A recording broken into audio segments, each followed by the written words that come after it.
Bollywood silver screen presenting uncharted. इस कहानी की शुरुआत में दो भाइयों को दिखाया जाता है जिनका नाम सैम और नेथन होता है। ये दोनों के दोनों एक म्यूजियम जाते हैं जहां पर ये एक बहुत पुराने मैप को चोरी करने की कोशिश करते हैं। ये मैप आज से कई 100 साल पहले समंदर में यात्रा करने वाले उन नाविकों ने बनाया था जो कई सालों तक समंदर में यात्रा करते रहे, पर ये दोनों भाई उस मैप को नहीं चुरा पाते। यहाँ पर पुलिस आ जाती है और इन दोनों को इनके अनाथ आश्रम ले आती है। दरअसल इन दोनों का इस दुनिया में कोई भी नहीं है, ये दोनों अनाथ है। अब जो अनाथ आश्रम की हेड होती है वो पुलिस ऑफिसर को बताती है कि सैम ने पहले भी 3 बार इस मैप को चोरी करने की कोशिश की थी, इसीलिए अब इसे माफ नहीं किया जा सकता, तुम्हें इसे अपने साथ ले जाना चाहिए। सैम कहता है मैं अपने रूम से अपना सामान लेने जा रहा हूँ, और जब वो अपने रूम में आता है तो अपने भाई से कहता है कि मैं यहाँ से जा रहा हूँ, लेकिन एक दिन मैं तुम्हें जरूर मिलूंगा। पर जाने से पहले वो अपने छोटे भाई को एक कोरा कागज, एक लाइटर और उसके गले में जो रिंग होती है वो देता है और कहता है कि तुम इस रिंग को देखकर हमेशा याद रखना कि तुम किस खानदान से बिलोंग करते हो। इसके बाद सैम यहाँ से चला जाता है और उसका छोटा भाई नेथन, जिसे उसने कोरा कागज और लाइटर भी दिया था, और लाइटर की रोशनी उस कोरे कागज पर डालता है और उसमें लिखा होता है कि कभी मत भूलना कि तुम ड्रेक हो। दरअसल नेथन का पूरा नाम नेथन ड्रैक है और वो ड्रैक खानदान से बिलोंग करता है। इनके जो पूर्वज हुआ करते थे वो भी समुद्री यात्री थे। सैम के जाने के 15 साल बाद हमें नेथन को दिखाया जाता है जो न्यूयॉर्क सिटी में एक बार टेंडर का काम करता है, साथ ही वो छोटी मोटी चोरियां भी करता है। और एक दिन उसके बार में विक्टर नाम का एक आदमी आता है और वो नेथन को बताता है कि मैं तुम्हारे भाई के साथ मिलकर काम किया करता था, मैं एक ट्रेजर हंटर हूँ और मैं चाहता हूँ कि तुम मेरे साथ मिलकर काम करो। नेथन उसके साथ काम करने से मना कर देता है। विक्टर उसे अपना कार्ड देता है और वहां से चला जाता है, लेकिन नेथन अपने भाई को ढूंढना चाहता है जिसे उसने पिछले 15 सालों से नहीं देखा। हालांकि नेथन के भाई सैम ने कई बार उसे कई पोस्ट कार्ड्स भी भेजे हैं, लेकिन उसे नहीं पता कि उसका भाई कहां पर है। इसीलिए वो विक्टर के घर जाता है और जब वो विक्टर के घर जाता है तो दीवार पर वो उसी मैप को देखता है जिसे बचपन में वो अपने भाई के साथ चुराने के लिए म्यूजियम में गया था। और अब विक्टर यहाँ पर आ जाता है और उसे बताता है कि ये कोई आम मैप नहीं है, बल्कि ये एक खजाने का मैप है, जिस खजाने को ढूंढने के लिए कई लोगों की जान चली गई। और इसके बाद मैगजीन में वो उसे एक शिप का फोटो दिखाता है और बताता है कि ये शिप कई 100 साल पुराना है और इस शिप की कीमत आज 500 करोड़ रुपए है और इसके अंदर खजाना भी है। 18 लोगों ने मिलकर इस शिप को कहीं छुपा दिया था और ये वही खजाना है जिसे तुम्हारा भाई भी ढूंढना चाहता था। हालांकि नेथन इसमें बिल्कुल भी इंटरेस्टेड नहीं होता, और जब विक्टर उसे कहता है कि अगर तुम अपने भाई को ढूंढना चाहते हो तो तुम्हें मेरे साथ इस सफर पर चलना होगा।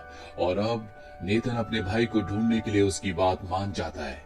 इसके बाद विक्टर उसे एक क्रॉस की फोटो दिखाता है और जब नेथन उसे देखता है तो वो उसे बताता है कि ये कोई क्रॉस नहीं है, बल्कि ये कोई चाबी है और इस चाबी को हमें हासिल करना होगा। विक्टर बताता है कि ऐसी 2 चाबियां हैं जिनमें से एक मेरे पास है और दूसरी ऑक्शन में है जहां से हमें उस चाबी को चुराना होगा। ये दोनों के दोनों ऑक्शन में जाते हैं जहां से चाबी को चुरा लेते हैं और इनका सामना होता है सैंटियागो से। सैंटियागो उस खानदान का वंशज है जिस खानदान ने आज से कई 100 साल पहले उस समुद्री बेड़े को फंडिंग की थी जिसके अंदर खजाना है, और अब वो चाबी को हासिल करके किसी भी तरह से खजाने और जहाज को अपने कब्जे में लेना चाहता है। अब विक्टर यहाँ से निकल ही रहा होता है कि तभी यहाँ पर सैंटियागो की एक किलर जिसका नाम ब्रेडॉक है वो विक्टर की गर्दन पर चाकू रख देती है और उससे चाबी मांगती है, पर इससे पहले कि विक्टर उसे चाबी देता यहाँ पर सिक्योरिटी आ जाती है। इनके बीच फाइट होना शुरू हो जाती है और इस बात का फायदा उठाकर विक्टर और नेथन दोनों चाबी लेकर यहाँ से निकल जाते हैं। ये पहुंच जाते हैं बार्सिलोना स्पेन में, जहाँ पर इनके पास एक लड़की आती है जिसका नाम फ्रेजर है जो विक्टर के साथ पहले मिलकर काम किया करती थी। और नेथन को पता चलता है कि दूसरी चाबी विक्टर के पास नहीं बल्कि फ्रेजर के पास है। इसीलिए वो विक्टर से पूछता है कि तुमने मुझसे झूठ क्यों कहा। फ्रेजर कहती है कि तुम इसको नहीं जानते और इसके बाद वो दूसरी चाबी भी लेकर यहाँ से भाग जाती है। नेथन किसी तरह से उसे पकड़ लेता है, जिसके बाद विक्टर उसे कहता है कि बिना नेथन के हम खजाने तक नहीं पहुंच सकते, इसीलिए तुम्हें हमारे साथ रहना होगा। और अब फ्रेजर उसकी बात मान जाती है। दरअसल विक्टर और नेथन का भाई जो सैम था, इन दोनों ने एक डायरी चोरी की थी, जिसके बाद नेथन का भाई भाई सैम गायब हो गया था और अब उस डायरी की मदद से ये एक बहुत पुराने चर्च में पहुंच जाते हैं। और जब ये उसकी बेसमेंट तहखाने में जाते हैं तो इन्हें वहां पर एक जगह मिल जाती है जहां पर इन क्रॉस को यानी कि चाबियों को लगाया जा सकता है। और जब ये चाबी लगाकर घुमाते तो अंदर से तीर निकलते हैं। इनकी किस्मत अच्छी होती है कि वो तीर इन्हें नहीं लगते। और अब ये चाबी को दूसरी तरफ घुमाते हैं जिससे यहाँ पर एक दरवाजा खुल जाता है, जहाँ पर ये देखते हैं कि नीचे एक बहुत पुराना तहखाना है जहाँ पर दो अलग अलग रास्ते हैं। और अभी तय करते हैं कि ये अलग अलग जाएंगे। एक टीम में नेथन और फ्रेजर हो जाते हैं और विक्टर दूसरे रास्ते से अकेला जाएगा। पर जाने से पहले दोनों अपने मोबाइल्स को जीपीएस से जोड़ लेते हैं ताकि इन दोनों को एक दूसरे की लोकेशन का पता चलता रहे। और अब ये अलग अलग आगे बढ़ते हैं। नेथन और फ्रेजर आगे बढ़ते हुए क्लब तक पहुंच जाते हैं। दरअसल किसी को नहीं पता था कि ये रास्ता क्लब जाता है और क्लब में देखते हैं कि वहां पर चाबी लगाने का एक और स्लॉट है। पर तभी सैंटियागो के लोग इन पर हमला कर देते हैं, लेकिन किसी तरह से चाबी से दरवाजा खोलकर उस खुफिया कमरे के अंदर चले जाते हैं। जहाँ जाने के बाद इन्हें दिखता है कि वहां पर एक और यानी कि तीसरा दरवाजा भी है। फ्रेजर उस पर चाबी लगाकर घुमाती है और तभी यहाँ पर पानी भरना शुरू हो जाता है क्योंकि दरवाजा ऊपर एक फाउंटेन से जुड़ा हुआ होता है। और इस दरवाजे को खोलने से पहले इन्हें एक दूसरा दरवाजा खोलना था जिस दरवाजे के पास अब विक्टर है। विक्टर उस दरवाजे के पास पहुंच जाता है, लेकिन तभी यहाँ पर सैंटियागो की वही किलर जिसने पहले भी उस पर हमला किया था वो एक बार फिर से उस पर हमला कर देती है। वहीं हमें नेथन और फ्रेजर को दिखाया जाता है जो पानी में डूब रहे होते हैं। और जल्दी अगर विक्टर ने दरवाजा नहीं खोला तो इन दोनों की मृत्यु हो जाएगी। विक्टर उस किलर को बेहोश करके दरवाजा खोल देता है जिससे उन दोनों की जान बच जाती है। इसके बाद ये उस दरवाजे से ऊपर आ जाते हैं जहाँ पर ये विक्टर को देखते हैं जो अब भी उस केबिन से बाहर जाली से इन्हें देख रहा होता है। ये विक्टर से दूसरी चाबी मांगते हैं क्योंकि इनके सामने एक और दरवाजा होता है जो कि चौथा दरवाजा है और ये वो दरवाजा है जिसके अंदर शायद खजाना है। हालांकि विक्टर इन्हें चाबी नहीं देना चाहता, लेकिन इस वक्त उसके पास इसके अलावा कोई भी रास्ता नहीं होता, इसीलिए वो चाबी दे देता है। और अब चाबी नेथन के पास है। नेथन देखता है कि उस दरवाजे पर एक निशान है और जब वो दोनों चाबियों को मिलाता है तो वैसा ही निशान बन जाता है। वो दोनों चाबियों को एक साथ जोड़कर दरवाजे के लॉक पर लगाता है और जब उसे घुमाता है तो दरवाजा खुल जाता है। अभी दोनों के दोनों अंदर जाते हैं जहाँ पर 3 बहुत बड़े बड़े पॉट्स होते हैं। इन्हें लगता है कि खजाना इन पॉट्स के अंदर है, लेकिन जब फ्रेजर उसके अंदर देखती है तो उसमें नमक के अलावा कुछ भी नहीं होता। ये हताश हो जाते हैं और तभी वो पॉट्स अपने आप ही टूट जाते हैं जिसके अंदर से एक नक्शा निकलता है और इस नक्शे से इन्हें पता चलता है कि खजाने का असली नक्शा ये है और इस नक्शे के मुताबिक इन्हें फिलीपींस जाना होगा। लेकिन यहाँ पर फ्रेजर नेथन को धोखा देती है। वो उस पर गन पॉइंट कर लेती है और उसे बेहोश करके नक्शा और दोनों चाबियों को लेकर यहाँ से निकल जाती है। अब विक्टर भी अंदर आ जाता है। वो देखता है कि नेथन बेहोश है और वो समझ जाता है कि इन दोनों को फ्रेजर ने धोखा दिया है। नेथन होश में आने के बाद सबसे पहले विक्टर से पूछता है कि मेरा भाई कहाँ पर है, क्योंकि फ्रेजर ने जाने से पहले उसे कहा था कि विक्टर तुम्हारे भाई के बारे में कुछ सच तुमसे छुपा रहा है। और अब विक्टर उसे बताता है कि जब मैं और तुम्हारा भाई डायरी चुराने के लिए गए थे, जिस डायरी की मदद से हम यहाँ तक पहुँचे हैं, तो सैंटियागो की वो किलर जिसने 2 बार पहले भी मुझ पर हमला किया, जिसका नाम ब्रेडॉग है, उसने हम पर हमला किया था और उस हमले में तुम्हारे भाई की मृत्यु हो गई। पर मैं किसी तरह से वहाँ से बचकर निकल गया। अपने भाई की मौत की खबर सुनकर नेथन की आंखों में आंसू आ जाते हैं। बहुत ज्यादा इमोशनल हो जाता है। विक्टर उसे कहता है कि तुम्हारा भाई हमेशा चाहता था कि तुम उस खजाने को ढूंढो, तुम्हें अपने भाई की आखिरी इच्छा को जरूर पूरा करना चाहिए। नेथन उसे कहता है कि मैं अपने भाई के लिए उस खजाने को जरूर ढूंढूंगा और इसके बाद तुम्हारा और मेरा रास्ता हमेशा के लिए अलग हो जाएगा। ये कहकर वहाँ से चला जाता है। वहीं फ्रेजर को दिखाया जाता है जो सैंटियागो के पास जाती है, जिसकी किलर भी वहाँ पर होती है, जिसका नाम ब्रेडॉग है, जिसने नेथन के भाई सैम को मारा है। और यहाँ में पता चलता है कि फ्रेजर सैंटियागो के लिए काम करती थी। वो उसे नक्शा दिखाती है और अब ये तय करते हैं कि ये तीनों के तीनों अपनी पूरी टीम के साथ उस खजाने को ढूंढने के लिए जाएंगे। और इसके बाद एक कार्गो प्लेन में अपनी जरूरत की सभी चीजों को रखकर ये फिलीपींस के लिए निकल पड़ते हैं। रास्ते में सैंटियागो ब्रेडॉग को और फ्रेजर को बताता है कि जिस खजाने की तलाश में हम जा रहे हैं, दरअसल ये मेरे पूर्वजों का है, इस पर मेरा पूरा अधिकार है। और तभी ब्रेडॉग उसे जान से मार देती है ताकि पूरी पावर उसके पास आ जाए और खजाना भी उसका हो जाए। फ्रेजर यहाँ से निकलकर छुप जाती है क्योंकि उसे पता है कि ब्रेडॉग अब उसे भी मार देगी। वहीं हमें कार्गो के लगेज डिपार्टमेंट को दिखाया जाता है जहाँ पर गाड़ी के अंदर छुपकर नेथन और विक्टर भी इस कार्गो प्लेन के अंदर आ गए होते हैं। और अब जब ब्रेड डॉग अपने आदमियों के साथ फ्रेजर को मारने के लिए ढूंढ रही होती है तो इसी मौके का फायदा उठाकर नेथन और विक्टर उस मैप को एक बार फिर से हासिल कर लेते हैं, जिसके बाद ये यहाँ से पैराशूट से कूदने की तैयारी करते हैं।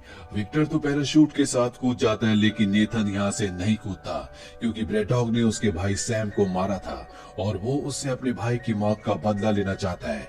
यहाँ पर ब्रेड डॉग का जितना भी सामान होता है उस सारे के सारे लगेज को वो एक पैराशूट से अटैच कर देता है और इसके बाद सारा सामान नीचे गिरा देता है। वो ब्रेड डॉग को यहाँ पर मारना चाहता है, लेकिन यहाँ एक गाड़ी के अंदर फ्रेजर भी छुपी होती है जो नीचे की तरफ आना शुरू हो जाती है और वो सीधा नेथन से टकराती है। नेथन भी फ्रेजर और गाड़ी के साथ प्लेन से नीचे गिर जाता है। फ्रेजर नेथन से कहती है कि जल्दी पैराशूट खोलो, लेकिन नेथन के पास कोई भी पैराशूट नहीं होता, इसीलिए दोनों के दोनों हवा में ही लगेज की तरफ जंप मारते हैं और जल्दी लगेज तक पहुंच जाते हैं जिसमें एक पैराशूट होता है। नेथन उस पैराशूट को खोल देता है और ये दोनों के दोनों सुरक्षित पानी में लैंड कर जाते हैं। दरअसल अब ये फिलीपीन पहुंच चुके हैं, उसी जगह जहां पर खजाना है। वहां पर रात को ये एक होटल के अंदर स्टे करते हैं, जहां मैप देखने के बाद फ्रेजर को कुछ भी समझ नहीं आता कि खजाने की सही लोकेशन कहां पर है। दरअसल इसमें बहुत सारे कोड्स होते हैं जिन्हें समझने के बाद ये खजाने की सही लोकेशन तक पहुंच सकते हैं।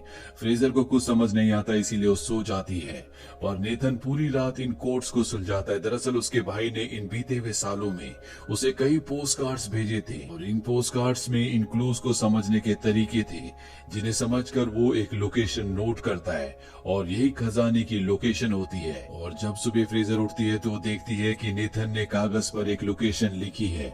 वो समझ जाती है कि यही खजाने की सही लोकेशन है और वो एक बार फिर से उसे धोखा देकर उस लोकेशन को लेकर अकेली यहाँ से निकल जाती है।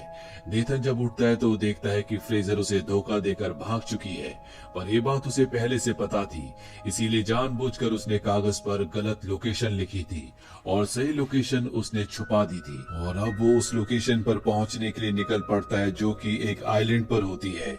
यहाँ ब्रेड डॉग को दिखाया जाता है जो उसे दूरबीन से देख रही होती है और जल्दी नेथन उस आइलैंड पर पहुंच जाता है जहां पर उसे दो बड़े बड़े शिप्स मिलते हैं। ये वही शिप्स हैं जिनके अंदर खजाना है जो आज से कई 100 साल पहले गायब हो गए थे। और जब वो शिप के अंदर जाता है तो वहां पर सच में खजाना होता है। और अब यहाँ पर विक्टर भी आ जाता है। उसे देखकर नेथन हैरान हो जाता है। वो पूछता है कि तुम यहाँ पर कैसे आए। विक्टर बताता है शायद तुम भूल गए, तुमने अपने मोबाइल के जीपीएस से मेरे मोबाइल को कनेक्ट किया था, इसीलिए हमेशा मुझे पता था कि तुम कहाँ पर हो। अब ब्रेड डॉग भी अपने लोगों के साथ यहाँ पर पहुंच जाती है। उसे और उसके लोगों को देखकर ये दोनों के दोनों छुप जाते हैं क्योंकि ब्रेड डॉग के और उसके लोगों के पास हथियार भी थे। ब्रेड डॉग को पता है कि ये जो शिप्स हैं इनकी कीमत करोड़ों में है, इसीलिए उसके पास जो हेली कैरियर होते हैं वो उनसे इन शिप्स को हवा में उठा लेती है। और अब नेथन और विक्टर दोनों के दोनों बाहर आ जाते हैं और शिप में जितने भी ब्रेड डॉग के सिपाही होते हैं उन सबको ऊपर से नीचे गिराकर हेली कैरियर पर अपना कब्जा करके इसे हाईजैक कर लेते हैं।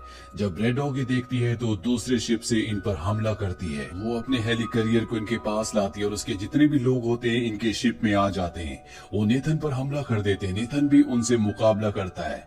विक्टर हेली कैरियर को चला रहा होता है और अब नेथन देखता है कि सामने से ब्रेड डॉग का शिप यानी कि उसका हेली कैरियर उसी की तरफ आ रहा है। यहाँ पुराने शिप में एक पुरानी तोप भी होती है और वो उस तोप से उसके शिप पर उसके हेली कैरियर पर हमला करता है, जिससे उसका हेली कैरियर और हेली कैरियर के साथ एक शिप चट्टान से टकराता है। और इससे पहले कि ब्रेड डॉग उसी के साथ खत्म हो जाती, वो नेथन के शिप में जंप कर जाती है और नेथन से कहती है कि जो मुझे नहीं मिला मैं तुम्हें भी हासिल नहीं करने दूंगी। और शिप का जो एंकर होता है वो उसे समंदर में फेंक देती है, जिससे शिप और शिप के साथ जो हेली कैरियर होता है जिसे विक्टर चला रहा होता है दोनों के दोनों वहीं पर रुक जाते हैं। और इसके बाद नेथन और ब्रेड डॉग की फाइट होना शुरू हो जाती है, लेकिन ब्रेड डॉग एक खूंखार शिकारी है। नेथन अपनी जान बचाने के लिए जंजीर से ऊपर हेली कैरियर की तरफ चढ़ना शुरू कर देता है। ब्रेड डॉग भी उसके पीछे आने लगती है। वहाँ ऊपर विक्टर के पास सोने से भरा एक बैग होता है और वो जानता है कि अगर उसे ब्रेड डॉग से अपना पीछा छुड़ाना है तो उसे किसी भी तरह से नीचे गिराना होगा। इसीलिए सोने से भरा बैग वो उसके ऊपर फेंक कर मारता है, जिससे सोने के बैग के साथ साथ ब्रेड डॉग भी नीचे समंदर में गिर जाती है। और ठीक इसके बाद हेली कैरियर से जो शिप बंधा होता है वो भी नीचे गिर जाता है। वो ब्रेड डॉग के ऊपर गिरता है जिससे उसकी मौत हो जाती है। पर इससे पहले कि दोबारा से शिप को अपने कब्जे में लेते हैं, ये देखते हैं कि फिलीपींस की नेवी यहाँ पर आ रही है और ये समझ जाते हैं कि इन्हें यहाँ से निकलना होगा। विक्टर बहुत ज्यादा दुखी होता है और तभी नेथन उसे दिखाता है कि उसके पास अब भी कुछ गोल्ड है जो छुपाकर अपने साथ ले आया था। और तभी हमें समंदर में फ्रेजर को दिखाया जाता है जो इन दोनों का पीछा कर रही होती है, जिसे नेथन ने बेवकूफ बना दिया था और अब किसी भी तरह से वो इन दोनों तक पहुंचना चाहती है। वहीं दूसरी तरफ हमें एक जेल में नेथन के बड़े भाई सैम को दिखाया जाता है जो अब भी जिंदा होता है और वो उस जेल से अपने भाई नेथन के लिए एक पोस्ट कार्ड लिख रहा होता है जिसमें वो लिखता है कि तुम्हारे आसपास जितने भी लोग हैं तुम्हें उनसे सावधान रहना होगा। इस फिल्म के पोस्ट क्रेडिट सीन में हमें दिखाया जाता है कि नेथन एक बार में जाता है जहां पर उसे एक आदमी मिलता है। नेथन के पास जो रिंग होती है जो उसके बड़े भाई ने कभी उसे दी थी, वो आदमी उससे उस रिंग का सौदा करता है जिसके बदले वो नेथन को नाजी मैप देने का वादा करता है। पर यह आदमी नेथन को डबल क्रॉस करना चाहता है। इससे पहले कि वो नेथन को डबल क्रॉस करता है, यहाँ पर विक्टर आ जाता है जो नेथन को बचा लेता है। दोनों के दोनों बाहर से निकलते हैं और तभी इन्हें पकड़ लिया जाता है। इन्हें किसने पकड़ा, क्यों पकड़ा, इसके बारे में इन्हें कुछ भी नहीं पता। इसी के साथ ये फिल्म, ये कहानी यहीं पर खत्म हो जाती है। ये फिल्म ईयर 2022 में रिलीज हुई थी। IMDb पर इस फिल्म की रेटिंग है 6.4। उम्मीद करते हैं कि ये कहानी आपको पसंद आई होगी।